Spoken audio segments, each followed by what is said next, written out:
Hey guys, what's up? Shadolance back for another episode of Tactics. Today I am doing Pump Jack, because this is a very popular map for a lot of games like Elim, and it's just fun to use shotguns on. It's a really unique map. It's been around in the game for a long time.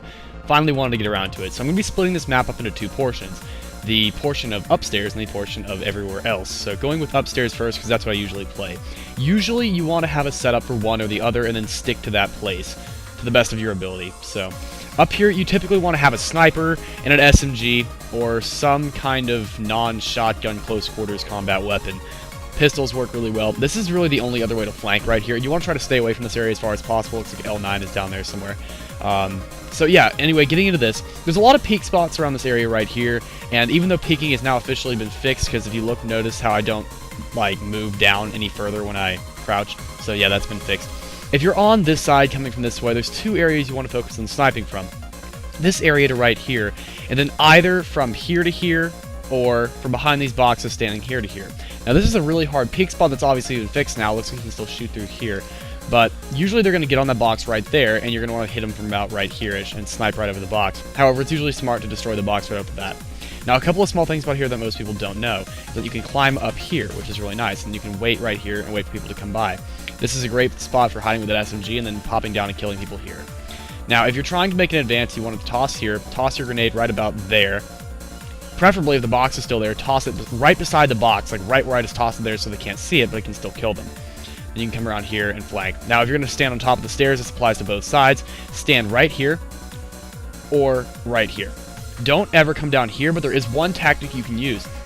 If you have an assault rifle out, or some other gun that you can kill really quickly with, jump down and be ready and scope in as you come down and shoot. Works really well. Get a lot of kills that way. One of my favorite little tactics for this map in general. Coming over here, you want to peek right here and shoot this area here. I also would suggest destroying that box first, because it does become a pain in the ass later. However, if you do insist on using a shotgun, I would suggest not destroying the box when you use a shotgun right here, and it's perfectly within range, and most shotguns will still be doing most of their damage at their range. The same stuff from before applies to the staircase here, and that's really about it for the top. There's not a whole lot. It's very tactical. I would suggest a sniper and some sort of SMG. That's really the best I can describe. Next, if you're going to come down here, you definitely want a very powerful shotgun. I would not be going with like a low-level SPOS or an R870. I would get some very powerful shotgun you can run around with. The double barrel works brilliantly here. It's one of my favorite maps to use it on. And go with a G36E or some similar weapon. An AUG-A1 also works really well. Now, if you're back in these corners, you can shoot up into the hole up there, and you're obviously guarded by these things. However, you can shoot through them. See, if I shoot there, you can see that the tracer went right there. So, you can shoot through those. These boxes are really kind of pointless. Never really figured out why they were there. But, yeah. It's really popular to stay on this side of the map, where you want to stay closer to this wall because you have more cover, and you also can't be sniped from up there, so it's typically better to stay on this side. One of my favorite tactics when rushing is to grab a shotgun of some sort, and then have my G36 ready. Climb on top of these things, kill people that are there, and there. Easy to do with a shotgun at that range. Fall down here. Usually people don't hide in here, but that's why it's a great spot to camp right here. If you're looking to do a lot of camping, inside these trains works like a wonder. Come around here, and you can shoot both sides here. That's just something you have to be careful for, because when you're rushing, people can also come out of here, and it's really common to snipe from here up into that hole, and you can hit people that are trying to hit people there where I was talking about earlier, so you have to be really careful about that. If you're trying to flank, it is best to come around the far side and just be really careful of snipers, because if you notice, there's plenty of cover from there to there, but that still does leave the open option. But it gives a lot of cover, so it's harder for people to notice you. Now, this is the big stretch right here. They give you this cover so that you can open this area here, and they give these guys the train so they can do the same, except from their side. Now, you cannot jump up from this side, and a lot of people get messed up with that, and it does become a pain in the butt. But flanking this side, people will tend to camp. Well, that was unexpected. But anyway, people do tend to camp in there, obviously. That was just proven. And also, there is the back of the train here. People can also snipe up into that area up there where I was just shooting. This spawn is, in my opinion, better. I do like it more, even though it is, you know, not... I mean, a lot of people tend to like the other spawn more, just because it's more open. It has more direct shot to there, but I do prefer this one, because I typically go upstairs, and it does have a little more advantageous side up there, in my opinion.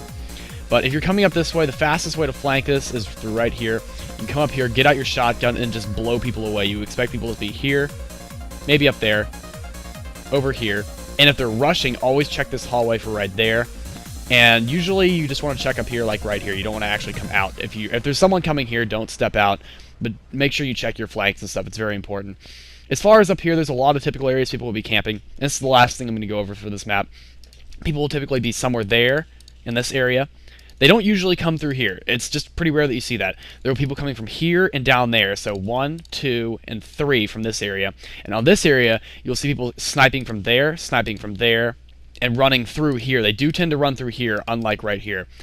People will typically be out fighting right here, but you don't want to engage those kinds of people because they have a much more open shot than you do. So don't try to fight people that are out in the middle here, assuming you're not doing a one-on-one. And the last place you want to check is right here. This is the most common area that people will be running down. They will come running straight down here. They don't usually come running through here, but you can also snipe people there and in that train over there. It's actually a great way to take out campers that are in both trains. So the most common areas, this is a really quick recap. The most common is right here, followed by over there, followed by this area here. And then you see people coming through here in the train. The only snipers you really need to watch out for are the ones over here, and the ones in this hole, and the ones in that hole. Those are really the only ones you need to watch out for. The rest of this map is pretty simple. There are 2 separate setups for both up and down areas. If you're going to go up, like I said before, grab yourself a sniper and an SMG, something that's not a shotgun but can be used to close quarters combat. A G36 is probably fine if you want to be a little more versatile and play on both areas, but usually you want to pick one setup for one spot and stay in that spot the entire time. So that's about it for Pump Jack, guys. Hope you guys really enjoyed this video. Please rate, comment, subscribe, and I will see you guys in the next video. Shadolance, out.